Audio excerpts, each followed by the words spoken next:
I stand in the suffocating silence of the courtroom, the air thick with anticipation, each tick of the clock resonating like a hammer in my chest. The judge's gavel had just struck, echoing through the room like a death knell. I can barely breathe. My heart is a nest of confusion and betrayal. My mind races back to that moment when it all was filled with hope. Feels like it's slipping through my fingers, much like the joyous memories that now haunt me. Ms. Thompson, please state your case, the judge commands, his voice gravelly and tired. I almost miss the weight of the world slowly settling on my shoulders.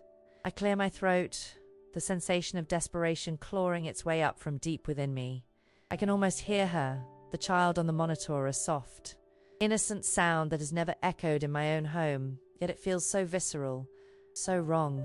Your Honor, I begin, my voice trembling. I thought I was doing something beautiful, something meaningful.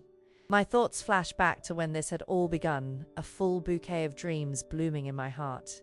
My sister Lisa had never seemed more radiant than when she offered to carry a child for me. I was 28, desperately wanting a child, struggling through a marriage that had recently shattered into a million pieces. Yet there she was, my rock, my lifeline.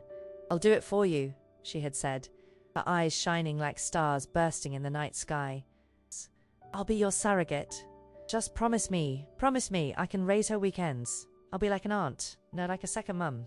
I promise, I had exclaimed, overwhelmed with gratitude. In that moment there was no cloud in our world, just warm sunlight filtering through the window, bathing us in the golden glow of hope. Our conversations filled with excitement, planning every delightful detail. Lisa painted a comprehensive picture, a nursery bright with colors, laughter, tiny clothes sprinkled across the floor, the scent of baby powder mingling with the sweet aroma of her home-cooked meals, and the melodic lullabies echoing softly in the background. It felt like a fairy tale, one I couldn't believe I was lucky enough to be a part of. As Lisa's pregnancy progressed, I became lost in a world of joy. We spent hours discussing baby names. I listened to her practice, the sweet sounds. Lily, Bella, Ava. In her laughter, I found the joy I thought I had lost forever. She was radiant, glowing with the bliss of motherhood, and I was eager to be part of this wonderful journey. However, something began to ripple beneath the surface, a gut feeling that something was off. The uncertainty came gently at first, like a whisper in the wind. A late text, an ambiguous conversation with her husband, Mike, who had taken on an unnervingly protective air. I brushed it aside, convincing myself I was just being paranoid. Just a week before everything shattered, we sat in her sunlit kitchen, the comforting scent of fresh coffee enveloping us as Lisa placed her hand on her belly. I can't wait for you to meet her, Amy. She'd be the love of your life, she said, her eyes glinting with affection. I'm counting the days, I replied, pretending to ignore the tightness enveloping my chest as I forced a smile. But then came that fateful night. I had been invited over for a small dinner to celebrate her second trimester. The excitement brewed like an electric storm between us until it imploded. Sitting at the dining table, filled with laughter and the clink of cutlery against china, Mike was unusually quiet. I chalked it up to his personality, serious and stoic, particularly regarding the pregnancy. As dishes were cleared, the fire crackled in the hearth, warmth wrapping around us like a cherished blanket. So, Amy, Mike began, his tone playful yet cryptic, what will you do if it's a boy? I laughed it off, not sensing the hidden weight of his words or the hidden truth loaded behind his gaze. But that night, while the world outside was untouched by the storm brewing inside my heart, I would find the ultimate betrayal. Hearing the baby monitor crackle to life in the dim silence of their home, I drifted toward it, almost hypnotically drawn. It was then I heard her, a soft cooing, my heart clenched, visions of my future flickering and faltering like a dying flame. An innocent child, sweet and beautiful. Then shock coursed through me as I realized with sickening clarity it wasn't my child. It was Lisa's. The realization hit me like ice water poured over my head, shattering the dream I had built so carefully. Why? I whispered to myself, the chaos of pain swirling within, dousing my hope in a deluge of confusion and disbelief. How could she have done this? How could my sister betray me so deeply where there should have been sisterly love? Just then, as though the universe conspired against me, Lisa walked into the room. her face paler than I've ever seen. Not the glowing mother-to-be I had cherished, but a shell of that woman. "Amy," she uttered, her voice trembling, and in that moment, under the weight of an unsteady heart, I knew there was no turning back. Image prompt. A distressed woman in her late 20s stands in a stark, lifeless courtroom, eyes wide with disbelief. Her hair is unkempt and falling over her shoulders, and she wears a simple but elegant navy dress that contrasts with her anguished expression. In the background, a wooden gavel looms large, symbolizing authority and impending judgment. I can still hear the echoes of that moment, the room steeped in the thick aroma of betrayal. The air inside Lisa's house became heavier with every breath I took, almost suffocating. My heart thundered in my chest, and as I faced her, it was as if my entire world was unraveling before my eyes. "Amy," Lisa said slowly, almost pleadingly, her voice trembling, "you don't understand." "Understand what?" I snapped, anger rising like a tidal wave crashing against the shore. "How could you do this to me? I trusted you." My voice seemed to bounce off the walls, a stark reminder of all the dreams we'd spun together. I could feel the tears stinging, clawing their way up from my throat, begging to be released. My heart raced. "I thought this was about us, about our family," I continued, taking a shaky step back, feeling the cold tile floor beneath my feet, grounding me as my mind spiraled. "But this is your betrayal." "Wait, Amy, just hear me out," Lisa insisted, her hands reaching out as if trying to grasp onto my crumbling spirit. But I was no longer the child she could soothe, no longer the innocent sister blinded by love. "Don't touch me. You've shattered everything. You know how badly I wanted this. You knew." I felt my throat close around the violent storm of words, reckless and unyielding. "I didn't want to hurt you," she pleaded, her voice reaching an octave of desperation. I didn't want to see the glistening tears in her eyes because, to me, they were no longer emblematic of sorrow, but of the manipulative intentions that had wormed their way into her heart. "I thought being close would help you, to make you a part of her life." I rolled my eyes, flinching at her naive perception. "A part of her life? I was supposed to be her mother, Lisa. I was supposed to hold her, love her, be there for her. All those moments you stole from me for yourself." Her expression hardened, and suddenly, the warmth of sisterhood trembled under the weight of her isolation. "What are you saying? This isn't just about you. I'm living through this too. Don't you see?" "No, I don't see. I see a sister who's put her own desires above mine. This isn't shared suffering. It's just your selfishness." I snapped back, the words escaping with a sharp edge. The distance between us felt like a chasm, infinite and widening with every exchange, darkening the once sunlit space we had filled with laughter. In the ensuing silence, she averted her eyes, looking down at her belly as if it held all the answers to life. My eyes couldn't help but follow her gaze. "What's wrong with you? You're comfortable lying to yourself, and you're comfortable dragging me under. Amy, please don't make this harder. I just want her to know she's loved." Her voice was softer now, but the candor had morphed into something sinister, a desperate plea to mold the narrative in her favor. "Loved? She's being robbed of a mother every moment you cling to your delusional fantasy."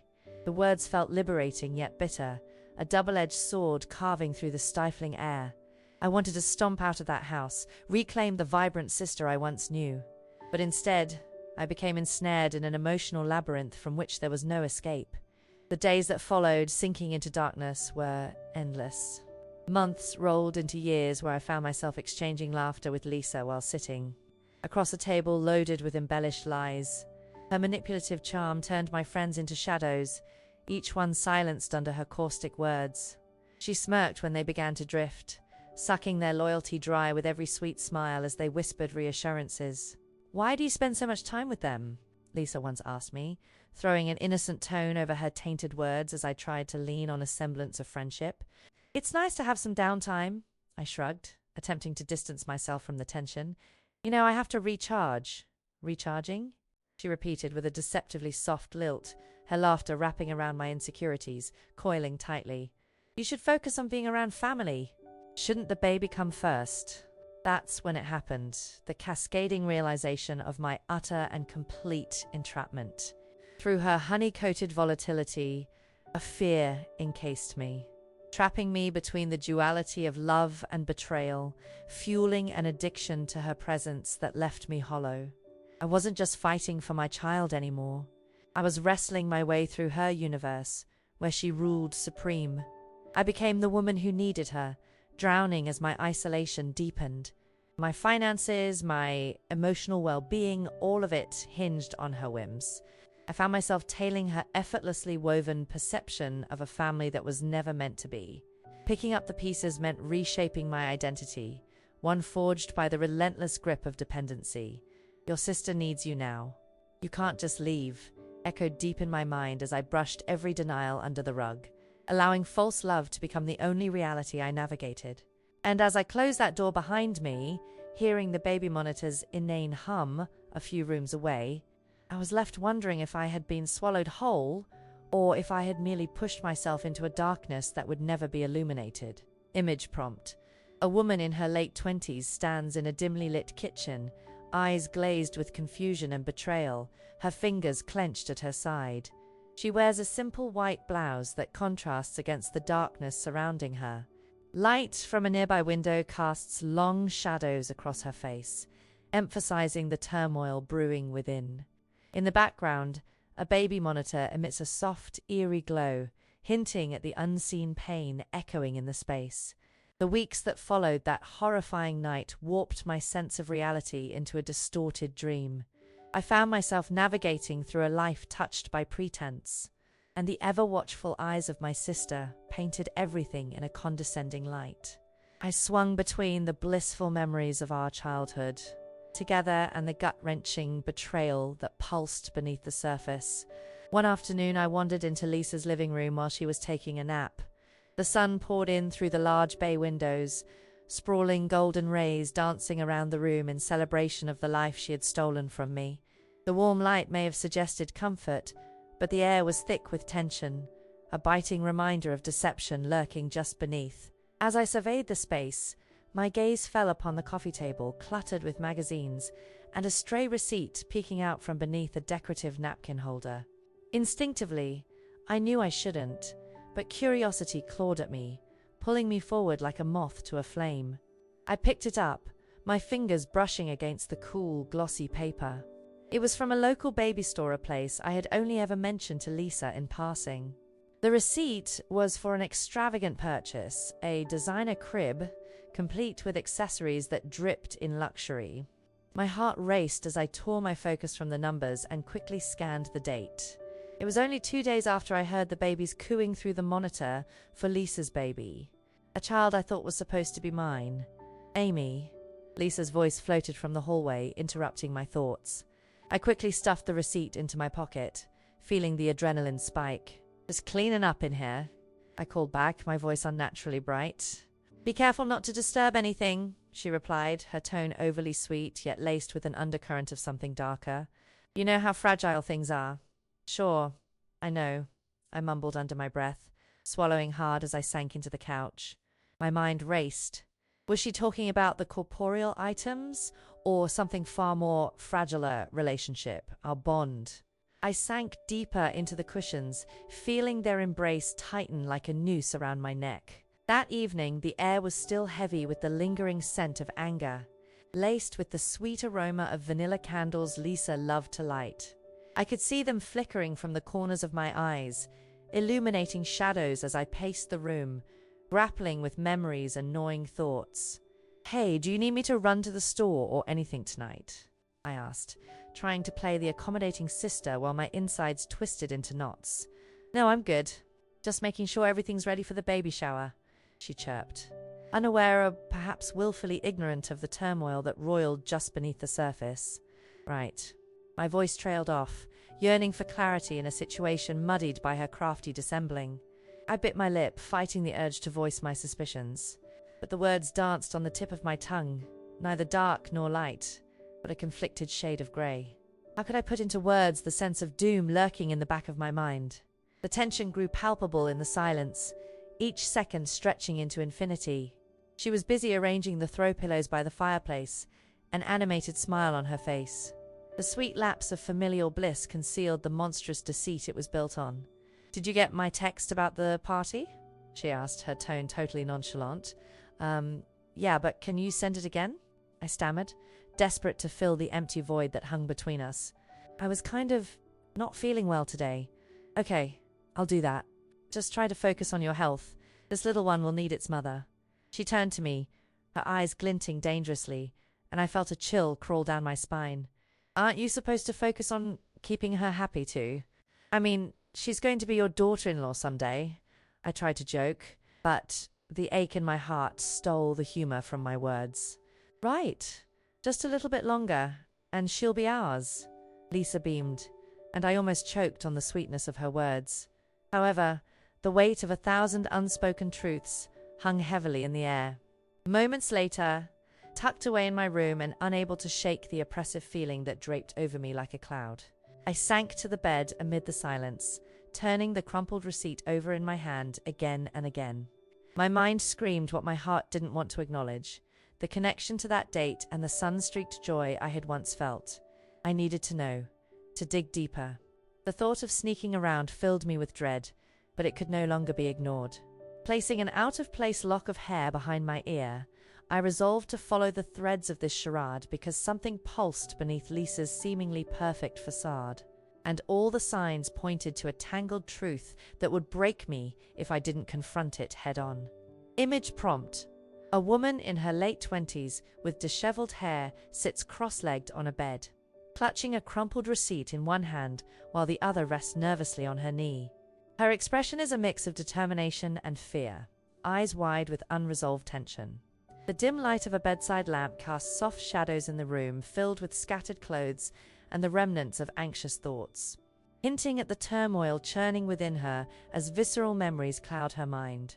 The days melted into each other, pressing my heart beneath the weight of unanswered questions and an insatiable yearning for clarity. Every morning I woke up to the reality that a life I had dreamed about was not only slipping through my fingers, but was locked away in a gilded cage that my sister had constructed. Lisa's deception became an ever-looming shadow accompanying me wherever I went. After that night, I became a ghost in the house we once shared, moving silently and cautiously among the furniture. My instincts screamed at me to uncover the truth while my heart hesitated, paralyzed by the possibility of what I might find. I made it my mission to transform into a detective, racing against time to expose the betrayal masquerading as sisterly love.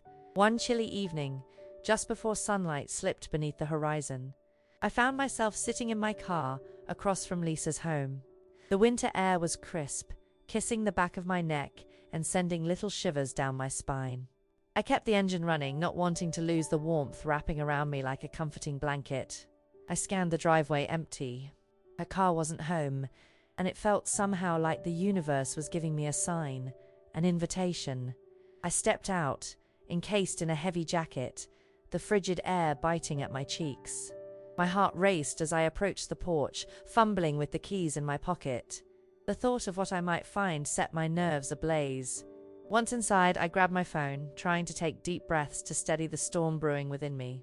I knew Lisa's routine well enough to be aware that she would be out for at least an hour, leaving me a window to sift through her life, her secrets. I felt like an intruder, a wayward soul navigating a domain that had once felt so inviting yet now felt hostile. The rooms bore witness to our shared laughter, now barely audible amid the echoes of lies that permeated the air. I moved to the nursery, heart pounding with each step. The walls were painted a soft lavender, a color we had carefully chosen together in quieter, happier times. A soft rug lay where tiny feet would soon run in joyous innocence. In that moment, I felt a mixture of resentment and longing. I rummaged through drawers, uncovering baby clothes with tags still attached, a dazzling array of memories I would never get to create. I felt sick, nauseous as I rifled through her belongings, pulling out everything until I could bear it no more. "Are you serious?" I mumbled, feeling the knots in my stomach tighten even further. "Why can't you just tell me the truth?" As I stood surrounded by reminders of the life I thought would be ours, I noticed it, a small voice recorder sitting on the bedside table. My heart raced as I picked it up, fingers trembling. What if this was the key to unraveling her deceptions? I quickly pocketed it, knowing I needed something more definitive. "Wait for me," I whispered, the desire to know washing over me like a tidal wave. Determined, I needed help. I could only dig so deep within myself. I'd need someone outside of my turmoil, an ally who could penetrate Lisa's world with me. The next day, I reached out to Martha, my old lawyer and friend. We had known each other since my first days working at the law firm. Her laugh, infectious and warm, was a salve during my darkest moments. She was tough-minded and keen, the perfect woman for the job. I just hoped she still had the candidness that had once drawn me to her. "Amy, long time no see," Martha exclaimed, her eyes sparkling when I walked through her office door. The walls were lined with books, giving the room a comforting charm, and the scent of fresh coffee hung in the air. "Thanks for meeting me," I said, my voice laced with desperation as I sank into the plush chair opposite her desk. "What's going on?" She studied me closely, her gaze penetrating and full of concern. "You look like you've seen a ghost." "More like I'm being haunted by one," I responded, cursing my emotional vulnerability as I dove straight into the storm. I recounted the tragic tale of betrayal, leaving out no significant detail. "Your sister is raising your child?" She raised an eyebrow, the glimmer of disbelief orbiting her features. "That's a hell of a lot to unpack." "I know," I whispered, tears pooling in my eyes, "but I feel completely powerless. I need proof." Martha's expression shifted to a serious matter. "You have that old recorder, right? Leaving no stone unturned is the name of the game. If there are incriminating conversations, it could change everything." "Exactly," I nodded, emboldened by her proposal. "We delve into the depths of her life, but I need you by my side." "I'm in," she said, clasping my hand. Her warmth felt like a lifeline, a tether to support during this tumultuous time. "Let's set things in motion. I'll help you figure out these recordings, maybe even hiring a private investigator to watch her when we can't," she suggested, determination etched into her voice. "Thank you, Martha," I exhaled, relief washing over me in waves. In that moment of shared resolution, I felt the flicker of hope being reignited, like a candle against the dark. I wasn't alone anymore. I had someone fighting alongside me. As I left her office feeling slightly more charged, the pulse of power I once thought lost began to hum within me. I was ready to unravel the threads of deception, not just for myself, but for the love I was meant to embrace. Image prompt. A determined woman in her late 20s sits in a cozy lawyer's office, her posture confident as she clutches a small voice recorder in one hand. She wears a fitted green blouse that brings out the color of her eyes, and her wavy hair cascades over her shoulders, framing an expression of longing and resolve. A friendly older lawyer, with graying hair pulled into a professional bun, sits across from her, leaning forward with an empathetic gaze, signaling camaraderie against the backdrop of bookshelves filled with law books and a steaming cup of coffee on the desk. As the weeks slipped by, my urgency growing with every restless night, I decided, once and for all, to confront Lisa. The thought churned in my mind, drowning me in waves of both fear and adrenaline. I couldn't let them continue this charade. I couldn't bear another day of living a lie while my heart tightened around the truth that threatened to break me. One morning, after a sleepless night grappling with my emotions, I decided to launch the mission. I drove with determination through the crisp morning air, the sunlight filtering through the trees like shards of hope. My heart raced as I pulled into Lisa's driveway, the familiar sight of her home twisting with resentment and dread. I inhaled deeply, reminding myself of the resolve ignited in that lawyer's office. It was time to uncover the truth. Upon entering the house, I could hear the faint sound of laughter drifting from the kitchen, and a knot twisted in my stomach. The omnipresent aroma of fresh-baked cookies filled the air, a sickly sweet scent that clashed violently with my apprehension. Except now, the cookies felt like another brick in her elaborate facade. "Hey, Amy," Lisa chirped, her voice light and airy as I stepped inside, feigning the calmness I desperately wished for. "Want to join us for some cookies?" I forced a smile and took a deep breath. "Thanks, but I think we need to talk." Lisa's face shifted slightly, worry flickering in the depths of her eyes. but she quickly masked it with her trademark conviviality. Talk about what, sis? I clenched my fists, feeling the voice recorder safely tucked away in my pocket, my secret weapon against her lies. I've heard things, I began, trying to steady my voice. I have to know what you've been hiding. Her expression turned icy, and I felt the air around us grow thicker, as if the walls were leaning in to listen. What do you mean? Are you not feeling well again? She asked, an eyebrow raised in mock concern. No, Lisa, not my health. This is about you, about the baby monitor, the noises I've heard, I said fiercely, pushing the words out like arrows aimed directly at her heart. Amy, stop, she said flatly, her tone changing, shifting like the winds of a brewing storm. You sound paranoid. What is this? Some kind of attack? An attack? I repeated, feeling fury bubble up. No, it's the truth. You're living a lie, and I can't sit here and pretend everything's okay. At her cue, Mike sauntered into the kitchen, a casual demeanor that belied the tension crackling between us. He eyed me with an amused smirk, crossing his arms over his chest. What's going on here? He asked, feigning innocence and nonchalance. I'm just trying to understand what you both are doing, I exclaimed, eyebrows knitted together in frustration. My heart pounded loudly in my ears, the weight of my emotions spilling out uncontrollably. Is it your baby, Lisa? Or mine? This drew a nervous laugh from Mike, his casual stance turning defensive. You really should think about what you're saying, Amy. You sound unhinged. Unhinged? You're all it takes to make my life hell, I snapped, the pressure of the moment raw in my throat. What did you do behind my back? Lisa moved closer, feigning concern, the predator in her play acting, the part of the nurturing sister. Amy, you need to calm down. This isn't like you. Are you sure you're okay? I think you should see someone. See someone. Why? So I can be gaslit into believing that this is normal. I shot back, the shock of her words slicing through me. Do you really think I've betrayed you? She asked, tilting her head, her expression peppered with faux confusion. You should really take a step back. Maybe this isn't the best time for you to make accusations, but the thought of letting her win caused my stomach to churn. You have no right to manipulate me, I said, my voice trembling. The baby is mine and you're twisting everything. Lisa stepped back, a hurtful look gracing her features. Amy, you're my sister. How could I betray you like that? Her fingers trembled slightly as she fought to keep her sassade intact. Easy, because you manipulated my dreams, I shouted, tears stinging at the corners of my eyes as they threatened to spill over. See? This right here is the problem, Mike interjected. You're making it all about you when it's really about our family. You're coming off as erratic. Erratic? Is that what I've become in your twisted narrative? My voice broke, a mix of anguish and anger.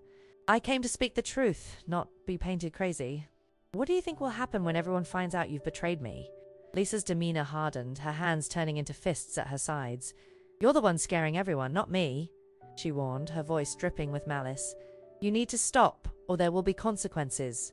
I blinked, the threat hanging heavy in the air. What do you mean by that? I asked, my voice barely above a whisper. We don't want to have to go to extremes, Amy, Mike added, leaning slightly closer, intimidation in his demeanor. But we will. We will do whatever is necessary to protect our home. Each word felt like a hammer blow to my already fragile heart. Their intentions clear. The very people I once trusted now posed a real danger. You're threatening me. Over what? The truth. Lisa stepped forward, her voice dropping. You won't win this, Amy. You should think about your position before you dig deeper. We'll make your life hell if we have to. You don't know what you're putting on the line. As I met her gaze, I saw the darkness within, the raw ambition to control everything she held dear, including my dreams. I held my breath, fear and defiance wrestling for dominance within me. I won't back down. I can't. Image prompt. A distressed woman in her late 20s stands in a bright, modern kitchen, her eyes blazing with desperation and defiance, her hands clenched into fists. She wears a simple light blue blouse, which stands in stark contrast to the aggressive tension in her body language. Across from her, a composed woman with a cold smile and a slightly defensive posture. Dressed in a fitted maroon dress, stands with an authoritative air, intimately joined by a tall man with crossed arms and a menacing grin, embodying dark intentions as shadows loom behind them. I paced back and forth in my living room, my heart pounding like a war drum. The air was suffocating, heavy with the scent of burnt coffee and stale memories. Just days after that explosive confrontation, everything I had known began to crumble. Lisa had turned to my friends and family, spinning a relentless tale of a sister lost to paranoia. And with each word she spoke, she wove me deeper into a web of isolation. "Are you really going to stay in this house, Amy?" My landlady's voice sliced through my spiraling thoughts, echoing with irritation. Mrs. Watson was standing in the doorway, arms crossed, her demeanor cooler than the autumn breeze outside. "I'll pay the rent, I promise," I insisted, desperation thickening my voice. "Just give me a little more time. I'm waiting for a transfer. I had some investments. Amy, every month it's the same excuse. This isn't a charity." Her tone was matter of fact, no space for sympathy. "You have until the end of the week to get out." "What?" I gasped, the world around me spinning wildly. "You can't be serious. I've lived here for years." "I just need enough," she cut me off, shaking her head dismissively. "This is a business, and you're in deep. You're not some girl who can just run and hide. You have responsibilities, obligations. You either pay up or leave." Her words sliced through me, leaving ragged wounds. I felt the heat pool behind my eyes, the impending tears threatening to spill. The tears weren't just for losing my home, they were for everything I was about to lose. With a nod full of weight, I saw her turn her back on me. The door creaked shut, sealing my fate like a tomb. I staggered to the living room couch, sinking into the worn cushions as despair washed over me. I thought about Lisa and Mike, their perfect little world wrapped in a bubble of betrayal, while I spiraled further into this abyss. My phone buzzed in my pocket, a lifeline I desperately reached for. "Hey, Amy. Just checking in?" Martha's bright voice echoed through the phone, juxtaposed against the storm raging inside me. "Hi, it's not good," I replied, fighting to keep my voice even. "I've been given a week to vacate." "What? That's insane. Did you try explaining?" Her concern was palpable. "I did, but she just doesn't care." I sighed, feeling the weight of loneliness pressing down on me. "I lost everything. My savings are gone, and I think even my friends are turning their backs." "Hold on, this isn't over. We're going to fight back, Amy." "You're not alone in this," Martha insisted, her voice a strong current I couldn't help but cling to. "I don't know what to do anymore," I whispered, the tears spilling over. "It feels like the world is spinning out of control. I can't lose this fight. Not again." Martha paused for a moment before responding. "You need to think strategically. Let's gather evidence, record everything, and keep track of Lisa's lies. I'll help you set up meetings with your lawyer." I could hear the resolve in her voice, making me feel a flicker of hope. Okay. I'll do whatever it takes to get through this." "Good. And don't worry about money right now. Let's focus on finding the proof we need," she said, grounding me with her encouragement. After hanging up, I stared at my empty living room, an aching void where warmth and memories used to thrive. I patted my pockets, feeling the coldness of the voice recorder against my palm. But as night descended, the barriers around me tightened. The few friends I thought might stand by me started backing away, their laughter echoing in my mind like morning bells.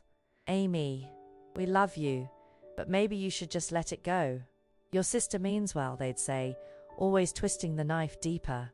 "Yeah, right, she's stealing my baby." I'd argue back, adrenaline pumping as I realized I was spiraling into a void of isolation. "Are you sure the situation is as you think?" one friend whispered, their sympathy laced with doubt. The pitying look in their eyes felt worse. It made me feel more like a failure. "Just think about your health, Amy." Every whispered word sank into my heart, furthering the chasm of despair. If I lost their support, it was like losing a lifeline, a tether that kept me grounded when the world seemed hell-bent on tearing me apart. A knock on the door jolted me from my thoughts. There stood a neighbor, the only one left I could reach. "I heard about the situation," she murmured, her voice hesitant. "Please, you have to help me," I pleaded. "I don't know where to turn. I'm losing everything." My heart raced as I shared my story, feeling vulnerable as I stood there, clutching onto hope. "You need to be careful," she said, her voice dropping. "There have been whispers about Lisa. People are aware. You've got to gather evidence." I stepped back, the weight of her words sinking in. "Whispers? Of what?" "Let's just say, not everyone believes her," she remarked cryptically, stepping closer as her voice dropped to a whisper. "But you need to fight, Amy. If you don't, You might never see your child." Those words hung in the air, wrapping around my throat like a noose. "I can't let that happen," I gasped, the icy tendrils of fear flooding through me like venom. I wanted so desperately to believe I'd see justice served. But the reality was, I had become an unwitting pawn in their game, teetering on the edge of destruction, with threats lurking in every shadow. They thought they had destroyed me. I said to myself, embodying the fiery resolve igniting inside, "If you hate bullies, hit the like button." With newfound determination, I straightened my shoulders, battling against the tide of despair pouring in. The fight wasn't over. I would stand my ground even as the walls around me crumbled. Image prompt. A woman in her late 20s stands at a door, her expression a mix of desperation and determination. With disheveled hair, she wears a faded sweater, clutching a voice recorder in one hand, symbolizing her fight. Behind her, the living room is shadowy and empty, a haunting reminder of her impending loss, each corner draped in darkness. The soft glow from the hallway highlights her defiance against despair, hinting at her refusal to give up her dreams. I could hardly focus on the days that passed after hearing the cues of the baby monitor echoing in my ears like a ghost haunting the very essence of who I was. I could feel the edges of my anguish pull at my sanity until the weight was unbearable. All the while, Martha kept by my side, encouraging me, helping me gather evidence, making me feel that I wasn't spiraling alone. One day, after I had collected enough to prove my suspicions, I met her at a small cafe where the scent of freshly brewed coffee swirled around me, attempting to infuse warmth into my frayed nerves. The air felt heavy and electric, and I tried to ignore the sharp edge of fear lurking behind my every word. "Amy," Martha called, waving me over to a corner table adorned with mismatched chairs and an array of pastel mugs. I walked towards her, the noise of cheerful conversations fuzzing in and out around me, grounding me momentarily. "Martha, thank you for being here," I said, the gratitude spilling over. "I found some incriminating evidence, but I'm scared it's not enough." She gestured for me to sit, her eyes sparkling with determination. "Let's hear it. This is all part of the strategy. We'll sift through everything." I set the items on the table, the crumpled receipt with the baby furniture, the voice recorder, and a hastily scribbled note I had found shoved into the back of her kitchen drawer. Each piece felt heavy with the weight of betrayal, each a marker of a path leading to the truth. "Okay, tell me about the voice recording," Martha encouraged, leaning forward, her attention unwavering. I swallowed hard, my throat dry as a desert. I heard her in the nursery.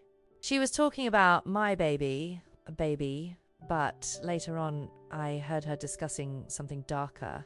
When I had the recorder in my pocket, she said something about the money and never let Amy find out about the other place. Martha raised an eyebrow. "The other place? That sounds like a clue worth following. Do you think that's what she's hiding from you?" "Maybe," I sighed, rubbing my temples. But I couldn't make sense of it in the moment. There's so much, and yet so little to grasp at once. "Let's isolate your thoughts," she instructed, her voice soothing. "What do you think the other place could be? Maybe it's a bank account, or something even worse." I found my voice spiraling into uncertainty, panic sparking in my veins. What if she has a hidden family or a criminal past? Let's not leap too far just yet, but we need to dig. You have this integral knowledge. We can break this question apart. What do you want to do? Tears stung my eyes, blurring the lines of hope and despair. I want to reclaim what's mine. Our child. Martha nodded. Then we need a game plan. First, let's listen to the recording you got. Then we'll break down the other leads. I handed over the recorder, my hands shaking. It felt like I was handing her a loaded weapon, one with the potential to reshape my world.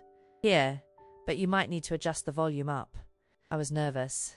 Martha pressed play and the sounds filled the air, whispers fading in from the static silence that lingered like ghosts.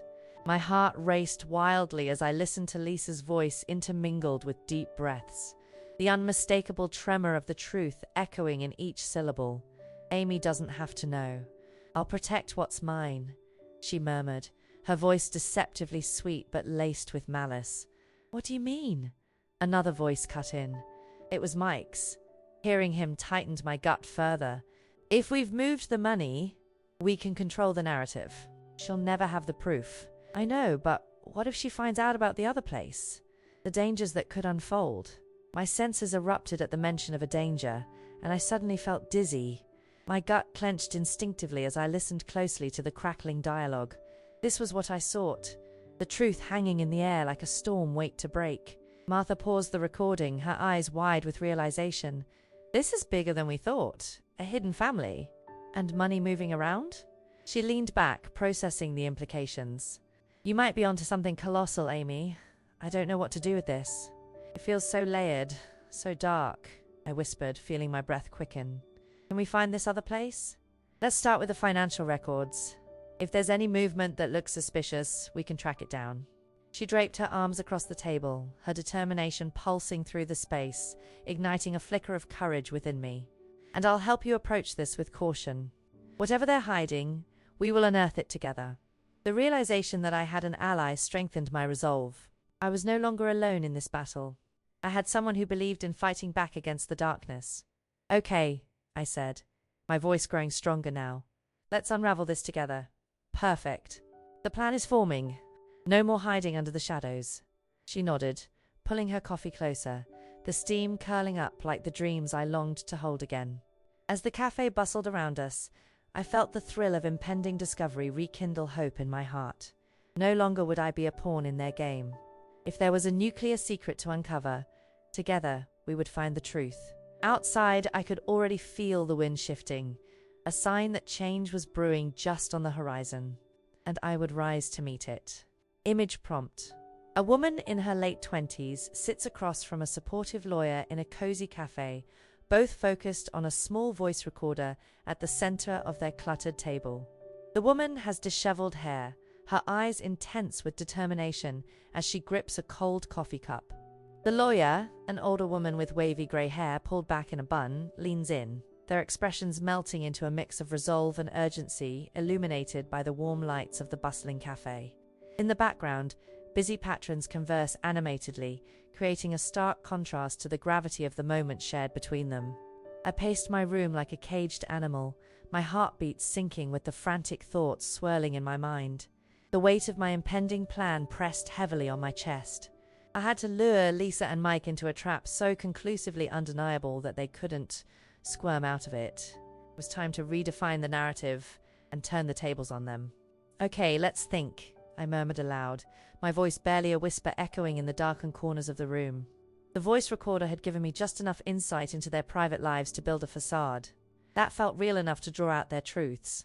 I could pretend to be broken, to be the sister who had somehow succumbed to their manipulation, while simultaneously reenacting the unraveling of their insidious game.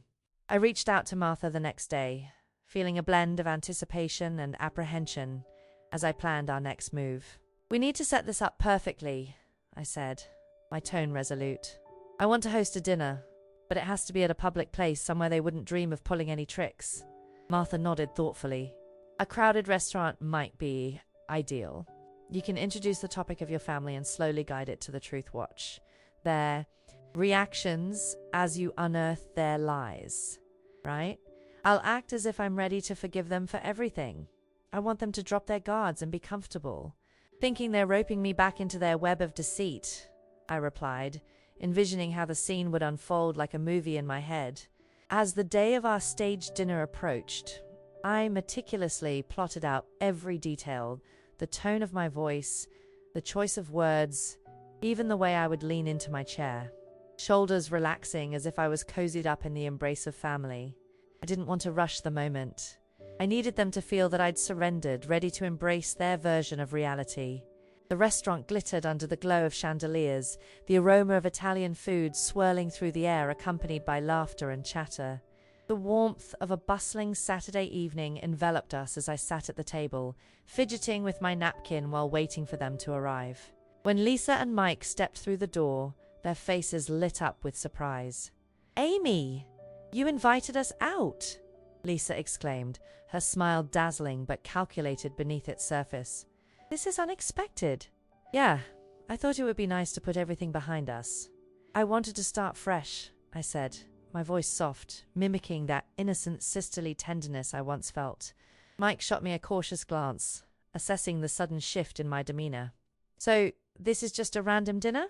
He leaned back, crossing his arms defensively. "Of course. Let's enjoy each other's company, I encouraged, hoping my encouragement would soothe his apprehension. As we settled down, I could feel the tension hanging in the air. Lisa's eyes glinted with something sharp as she raised her glass, forcing a smile that caroused with unease. "Here's to family," she toasted, her voice ringing hollow. "To family," I echoed, clinking my glass softly against theirs. It felt surreal. My heart thumped loudly in my chest as I forced myself to play the part of the welcoming sister. We began to chat lightly about the weather and the plans for the baby. But all the while I felt the undercurrents of deceit lurking just beneath the surface.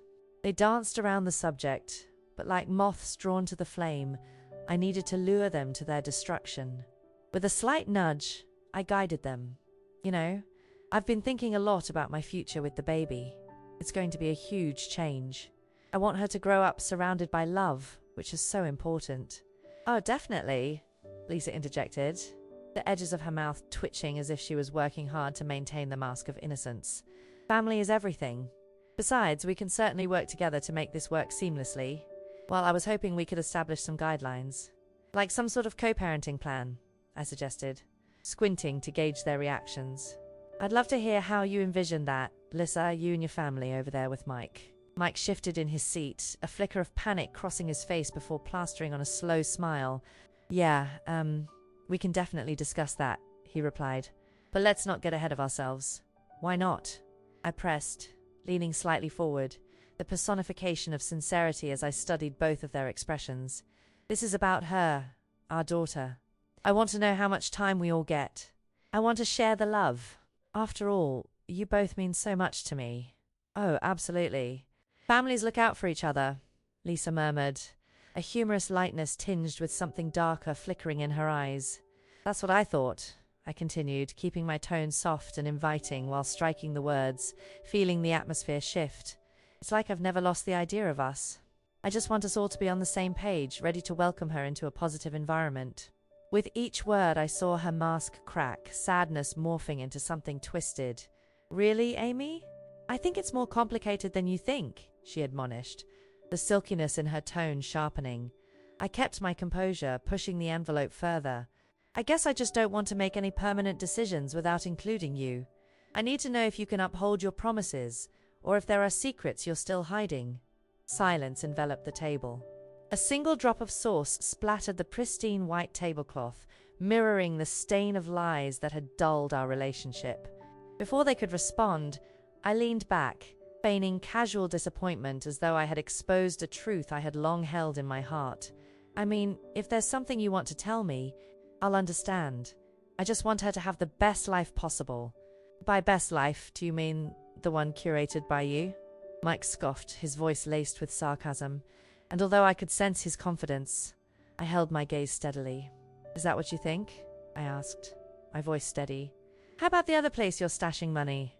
Or the lies told at the dinner table? If you think I'll just sit back and accept pity when you've stolen my child, think again." Their faces shifted, tight with tension, fear and shame coiling their features. I had to decide, forgive or destroy. "Tell me in the comments," I announced, my eyes narrowing at them, my heart racing with every beat. I could feel the undeniable strength of truth gathering like a violent storm brewing on the horizon, ready to uproot everything they had built on deceit. The night swirled on, but the die had been cast, the trap had been set, and they had walked straight into it, blissfully unaware of what awaited them once the truths spilled forth like a deluge crashing against a barricade. Image prompt. A woman in her late 20s sits in a bustling restaurant, arms crossed, wearing a determined expression as she locks eyes with a couple across the table, her sister and brother-in-law, whose smiles mask the tension radiating between them.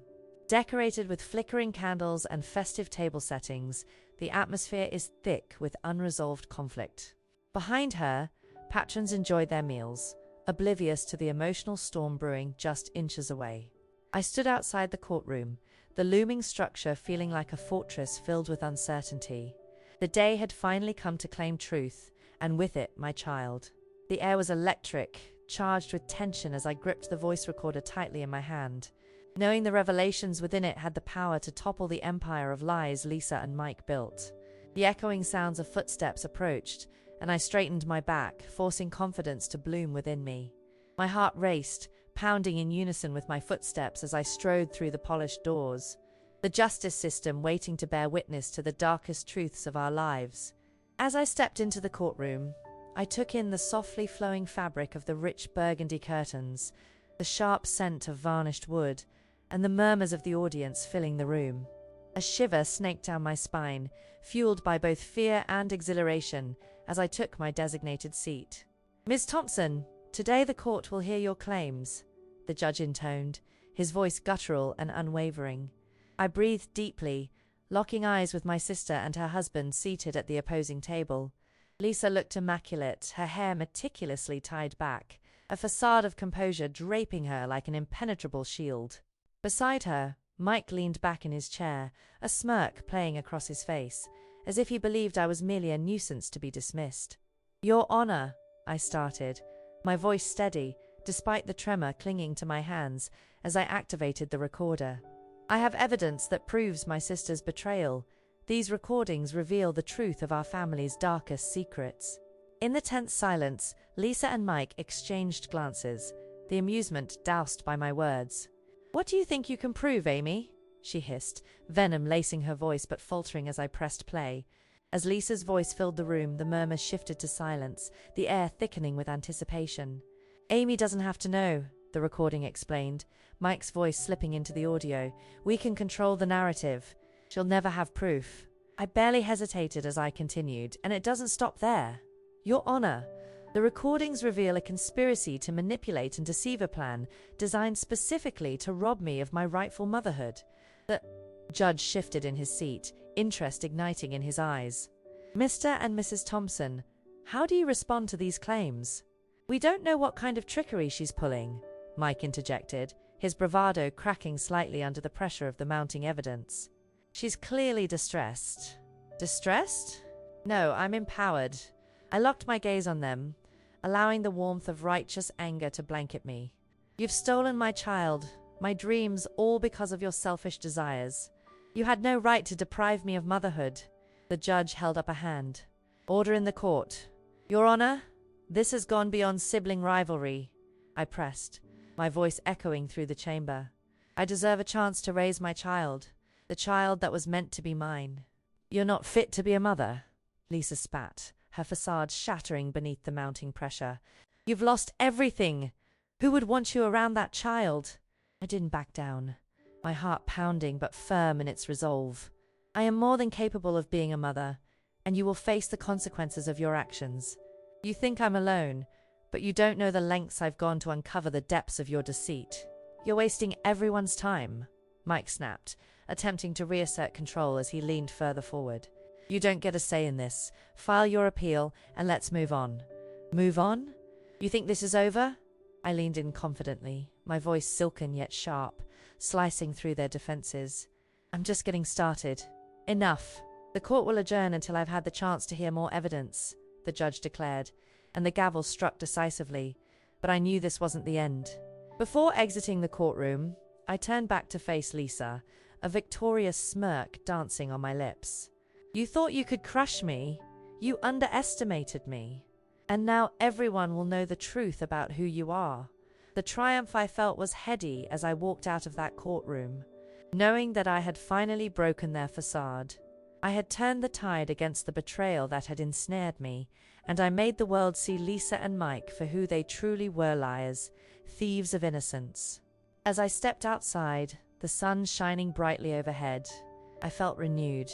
The battle for my child was far from over, and I wouldn't rest until I prevailed. Image prompt.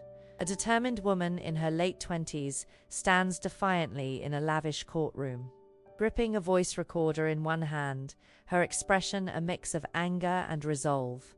She wears a fitted black blazer over a crisp white blouse, her hair cascading down her shoulders. Opposite her, a glamorous woman with meticulously styled hair and a polished demeanor sits at a table, her expression simmering with tension. The atmosphere buzzes with anticipation, while the judge watches closely, intrigued by the unfolding drama. In the silent aftermath of the courtroom proceedings, A bittersweet calm settled over me as I stood outside, refreshing air washing over my anxious soul. The sun sparkled across the courtyard, casting shadows that danced across the ground as I tried to absorb the victory I had just achieved. The truth had been forced into the light, and the once impregnable fortress that was Lisa and Mike's deception lay crumbling at my feet. Months passed after the trial. The repercussions of their lies unfolded one by one like an ominous gathering storm on the horizon. With the judge's ruling, Lisa's world began to unravel at an alarming speed. Within weeks, whispers arose around her friends she had manipulated turned their backs. Their loyalty shattered as they heard evidence of her actions.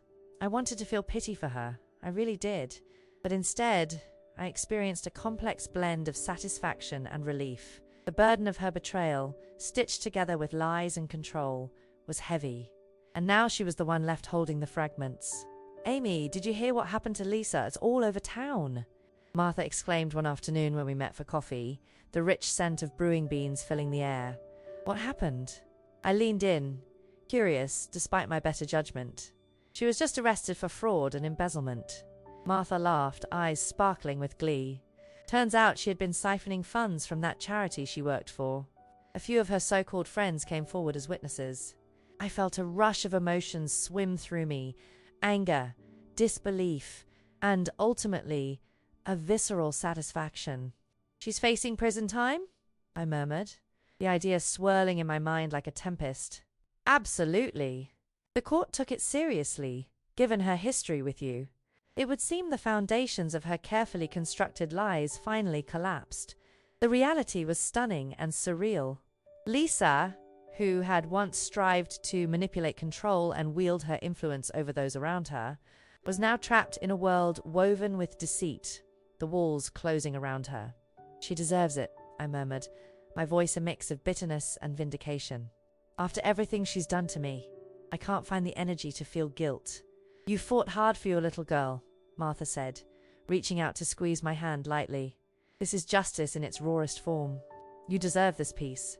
And peace, I slowly began to discover, was indeed what sat on the horizon. I had found a new stability in my life. I was rebuilding my dreams and rediscovering my identity as a mother. Night after night, I held my child close. Every single coo and laugh filled me with the warmth of love. I hadn't just reclaimed her, but also the person I was meant to be, a mother with the right to nurture. Yet in Lisa's fall from grace, I witnessed a twisted distance echoing through my memories. Months rolled on, and an uncomfortable ache would sometimes accompany the thought of her, now reduced to an empty shell of the sister I once adored. I glanced at the news one morning as the last fragments of her destruction tumbled out. Breaking news, the headlines screeched. Lisa Thompson sentenced to 5 years in prison for fraud and embezzlement. I followed the story, my heart racing, as they detailed her lonely life behind bars. Her family dwindled down to nothing but a memory. "Hey, Amy," a friend called, pulling me back to the present. "Are you free tonight? How about we catch up?" "Sure, I'd love that," I replied, the tension in my chest easing as I focused on the present. My days were brighter now, and the expansive world around me felt filled with newfound hope. As I held my daughter in my arms, I knew I had triumphed in her face. My success wasn't just about the battle against Lisa. It was about proving to myself that I was worthy of love, happiness, and determination to rise from the darkest depths of betrayal. "Subscribe for more karma," I said to myself softly, a sardonic smile curving my lips as I cradled my child closer, feeling warmth envelop us like a blanket. In that moment, while shadows of sorrow loomed beneath the surface of my history, I resolved to embrace my life fully, moving forward with hope, allowing the past to propel me into a future filled with love and serenity. Maybe betrayal could build resilience, exposing the fragility of human connection. I was ready to write the next chapter of my life, one filled with genuine love and the joy of motherhood. Image prompt: a woman in her late 20s, with vibrant hair cascading around her shoulders, sits on her living room floor, surrounded by soft toys and a colorful blanket. She's cradling a baby girl in her arms, a serene expression on her face as warm sunlight filters through the window, casting a golden glow around them both. The atmosphere is filled with peace and happiness, reflecting a new beginning and the joys of motherhood.